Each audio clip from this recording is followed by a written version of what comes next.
अंकित और मैं आप लोग को आज स्ट्रेचिंग ऑफ वायर कंसेप्ट सिखाऊंगा। करंट इलेक्ट्रिसिटी का बहुत अच्छा कंसेप्ट है, ठीक है ना। इसमें आपको फील आ जाएगा। देखिए इसमें है क्या है, स्ट्रेचिंग ऑफ वायर कंसेप्ट में है क्या है। मान लीजिए ये कोई एक वायर है, ठीक है ना। कोई वायर है जिसका लेंथ क्या है आपको एल दिया हुआ, जिसका लेंथ क्या दे दिया आपको एल दे दिया है, और एरिया ऑफ क्रॉस सेक्शन कितना दे दिया आपको ए दे दिया है, ठीक है ना। Area of cross section A दे दिया। अब बताइए किसी वायर को हम खींचेंगे, किसी वायर को हम खींचेंगे तो क्या होगा। वायर को खींचने से क्या होगा, तो वायर को खींचने से क्या होगा, देखिए वायर को खींच दिए, वायर को खींचने से क्या हो गया आपको लेंथ बढ़ जाएगा, लेंथ क्या हो जाएगा इंक्रीज हो जाएगा, और उसका एरिया क्या होगा डिक्रीज हो जाएगा। पहला कंसेप्ट ओके। तो स्ट्रेचिंग करने पे क्या होता है, स्ट्रेचिंग करने पे क्या होता है, लेंथ क्या होगा बढ़, देखिए खींचिएगा तो लेंथ बढ़ ही जाएगा ना, बिल्कुल लेंथ बढ़ जाएगा, एरिया भी घट जाएगा। अब बताइए लेंथ बढ़ेगा एरिया घटेगा तो क्या होगा, रेजिस्टेंस क्या होगा, रेजिस्टेंस बढ़ेगा। सिंपल, क्योंकि रेजिस्टेंस क्या होता है रो एल बाई ए होता है। अब बताइए रेजिस्टेंस क्या होता है रो एल बाई ए, तो हम क्या बताया आपको एरिया बढ़ जाएगा स्ट्रेचिंग पे, और सॉरी लेंथ बढ़ जाएगा स्ट्रेचिंग पे, और एरिया क्या होगा घट जाएगा स्ट्रेचिंग पे। तो अब बताइए तो ये बढ़ रहा है तो ये भी बढ़ेगा, ऊपर से एरिया घट रहा है और रेजिस्टेंस बढ़ जाएगा। तब कंक्लूजन यही है कि स्ट्रेचिंग में क्या होगा आपको रेजिस्टेंस बढ़ेगा, ठीक है ना। और रेजिस्टेंस बढ़ने का मतलब कितना रेजिस्टेंस होगा, ये जो है ना, ये जो आपको अभी इसको एक्सप्लेन भी करेंगे आपको। ये जो है ब्रह्मास्त्र है। रेजिस्टेंस क्या होगा directly proportional to L square हो जाएगा, इन्वर्सली प्रोपोर्शनल टू ए के स्क्वायर, ए स्क्वायर मतलब एरिया के स्क्वायर हो जाएगा, और इन्वर्सली प्रोपोर्शनल टू क्या होगा रेडियस का पावर 4 हो जाएगा। ये आपको कैसे मैं आपको कंसेप्ट सिखाऊंगा अभी। ये पहले ये आपको ये जो है ना, इससे आप सभी प्रॉब्लम सॉल्व कर लोगे 2 मिनट के अंदर में। आपको मैं बताता हूँ ये कैसे आया। देखिए क्या हुआ, देखिए आर इक्वल टू हम आपको क्या सिखाए थे, आर इक्वल टू बताए थे रो एल बाई ए सिखाए थे ना।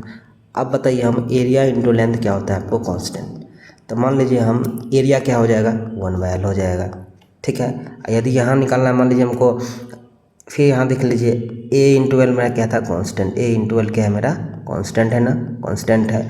अब बताइए तो लेंथ क्या होगा 1/एरिया हो जाएगा, ठीक है। अब बताइए यहाँ पर रो का आर लिख लीजिए, रो का रो लिख लीजिए, और एल का एल लिख लीजिए, और एक जगह के 1/L लिख सकते हैं, 1/L लिख सकते हैं। तो आर क्या हुआ देखिए एल स्क्वायर का प्रोपोर्शनल आ गया, बिल्कुल आ गया प्रोपोर्शनल।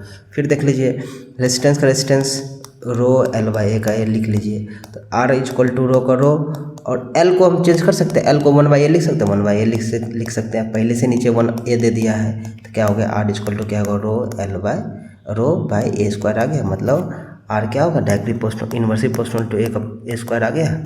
ये भी आपको सिखा दिए और ये भी सिखा दिए।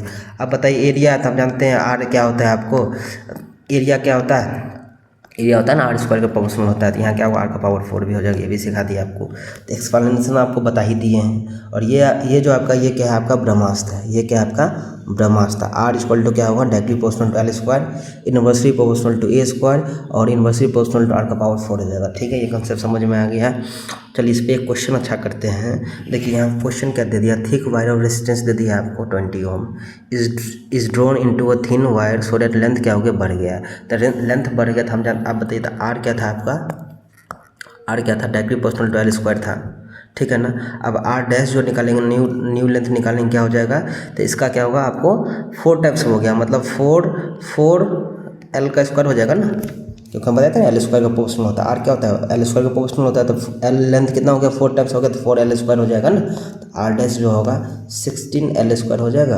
और बताइए एल स्क्वायर को हम क्या लिख सकते हैं, आर लिख सकते हैं 20 है, तो आर डैश क्या होगा 16 इंटू 20, तो आंसर आ जाएगा कितना देख लीजिए 16 दूनी 32, 16 दूनी 32, 320 ओम आ जाएगा आंसर, कोई दिक्कत, ठीक है।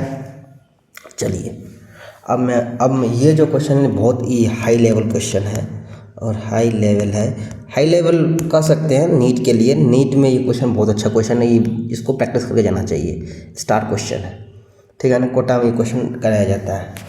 तो ये आपको क्वेश्चन में बताता हूँ। यहाँ देखिए क्या दे दिया, the mass of 3 wire of copper दे दिया आपको। देखिए मास, तो मान लीजिए M1 ratio, M2 ratio, M3 ratio कितना, M3 कितना दे दिया आपको 1:3:5 दे दिया, ठीक है ना। अब देखिए लेंथ, अब इधर क्या है लेंथ का रेशियो देख लीजिए क्या है, length L1 ratio, L2 ratio, L3, और L3 का रेशियो कितना दे दिया देख लीजिए 5:3:1 दे दिया। हम जानते हैं रेसिस्टेंस क्या होता है रो एल बाई ए होता है। अब पता है हमको लेंथ तो पता है, एरिया नहीं पता है, तो कैसे निकालेंगे। लेकिन हमें मास दिया हुआ है ना, ये तो अननाउन है ना, अननाउन है हमें, तो कैसे निकालेंगे। तो हम जानते हैं डेंसिटी जो होता है, डेंसिटी क्या होता है आपको बताइए, मास बाय वॉल्यूम होता है, मास बाय वॉल्यूम होता है। तो वॉल्यूम जो मास बाय वॉल्यूम होता है ना, इसका मतलब वॉल्यूम जो होता है क्या होता है, मास बाय डेंसिटी होता है, मास बाय डेंसिटी होता है। कोई दिक्कत नहीं है। चलिए, तो डेंसिटी होता है। अब बताइए एक चीज़ और हमको, आप रेजिस्टेंस क्या बताए थे, रो एल बाय ए बताए थे ना, रो एल बाय ए। अपने मन से हमको एल बाय एल से कर सकते हैं, एल बाय एल से मल्टीप्लाई कर दिए ऊपर नीचे, ठीक है। तो आर क्या हो गया, देखिए rho L square by area into length क्या होगा, एरिया इंटू लेंथ हो जाएगा वॉल्यूम। ओके, तो इसका मतलब क्या हो गया, आपको आर जो हो गया directly proportional to L square by क्या हो गया, आपको वॉल्यूम हो गया, ठीक है ना। अब बताइए रेजिस्टेंस एल स्क्वायर वॉल्यूम को क्या लिख सकते हैं, मास बाय डेंसिटी। तो मास बाय डेंसिटी लिख सकते हैं। तो क्या होगा, आपको L square into density bye mass हो जाएगा। ये फाइनल हो गया कंक्लूजन आपका, समझ में आया। एल स्क्वायर देखते डेंसिटी ऊपर चल जाएगा, डेंसिटी डी मान लेते हैं, डेंसिटी ऊपर जाएगा तो मास नीचे का नीचे ही रहेगा ना, ये ऊपर चल जाएगा मास नीचे का नीचे, तो एल स्क्वायर डी बाय क्या हो गया, एम हो गया। इसका मतलब रेजिस्टेंस जो होगा directly proportional to L square हो गया बाय मास हो गया ना।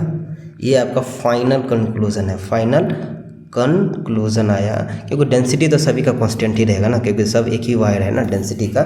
मतलब क्या होगा, आर इक्वल टू क्या होगा, directly proportional to L square by M आ गया। अब हम क्वेश्चन पे आते हैं, ठीक है ना। क्वेश्चन में क्या हमको रेजिस्टेंस क्या निकला, आपको directly proportional to L square by M आया ना।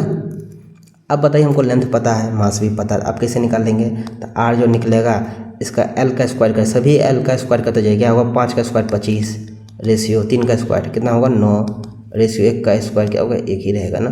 चलिए नीचे क्या मास सिंपल, तो मास का क्या होगा आपको 1, m2 कितना दे दिया देख लीजिए, m2 कितना दे दिया आपको 3, और डिवाइड में m3 कितना दे दिया 5, मतलब 25 रेशियो 9/3 रेशियो 1/5 आया। तो इसको 3 से काट दीजिए, कितना आ गया 25 रेशियो 3 रेशियो 1 हो गया, ठीक है। 3 रेशियो 1/5 हो गया ना। अब 5 से ऊपर मल्टीप्लाई कर दिए तो 125 आ जाएगा, रेशियो 5 15 आ गया, रेशियो 1। ये आपका क्या हो गया, आपका आंसर आ जाएगा। चलिए थैंक यू, बहुत अच्छा क्वेश्चन, इसको प्रैक्टिस कर जाएगा।